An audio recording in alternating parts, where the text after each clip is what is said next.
సాయంకాలం పూట 5 గంటలు 6 గంటలు అయిందంటే చిన్నవాళ్ళ దగ్గర నుంచి ప్రముఖుల వరకు సాయంకాలం తోపుడు బళ్ళ దగ్గర నుంచుని అలా పానీపూరీలు పెడుతుంటే నోట్లో అట్లా నోటి నిండా పెట్టుకుని పానీపూరీలు అట్లా నీళ్ళల్లో పానీపూరీలు కరకరలాడుతూ నవ్వులు మింగుతూ ఉంటే ఎంతో అనుభూతి కలుగుతుంది.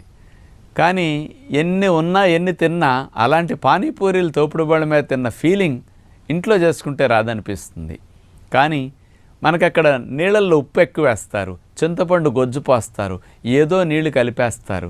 అలాంటి వాటి వల్ల మోషన్లు అవ్వటం, ఇన్ఫెక్షన్స్ రావటం ఎక్కువ జరుగుతుంటాయి. అదే పానీపూరీలకు ముందుగా ఆ పూరీల్ని నూనెలో దేవుతారు, అవన్నీ పొంగుతాయి. మరి నూనె లేకుండా పానీపూరీలు మనం ఓవెన్లో ఎట్లా చేసుకోవచ్చో, ఎలక్ట్రిక్ ఓవెన్లో ఎలా చేసుకోవచ్చో చూడబోతున్నాం. అసలు చింతపండు వాడకుండా ఉప్పు వాడకుండా పానీపూరీల నీళ్లు